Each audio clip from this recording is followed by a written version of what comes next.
She sent the text like it was nothing. I'm in Vegas for a week. No discussion, no warning, just a statement. I stared at my phone, reread it slowly, and felt something inside me go very quiet. Not angry, not shocked, just clear. I didn't argue, I didn't ask questions, I didn't call. I replied with one sentence. Have fun with him. Before I go any further, take a moment to subscribe. These are real-life stories about marriage, trust, and the choices that quietly change everything. If stories like this make you think, you're in the right place. My wife and I had been married for 10 years. We weren't the kind of couple that fought loudly. Our problems lived in silence and distance, in things left unsaid. Somewhere along the way, excitement was replaced by routine, and routine turned into emotional space neither of us knew how to close.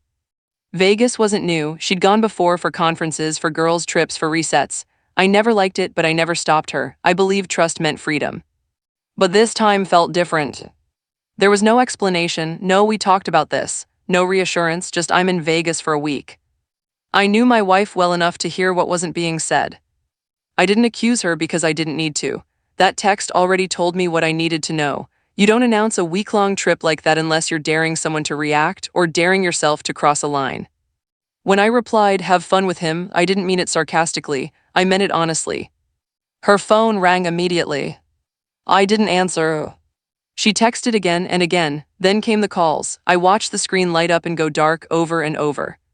That night, I slept better than I had in months. The next morning, she finally texted. What is that supposed to mean? I replied calmly. It means I'm not pretending anymore.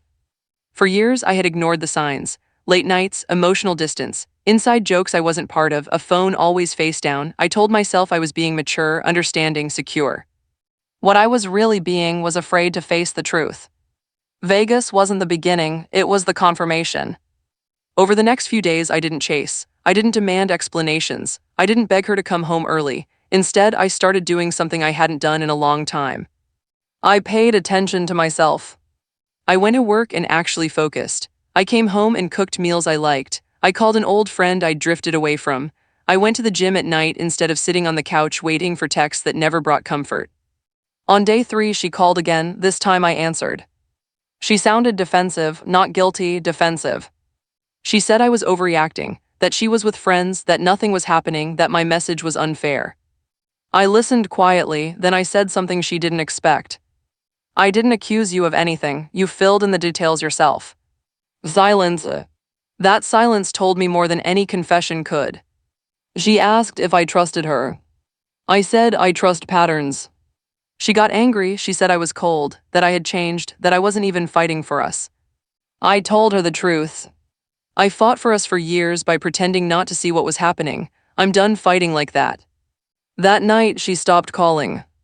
When she came home a week later, she expected tension, maybe yelling, maybe tears.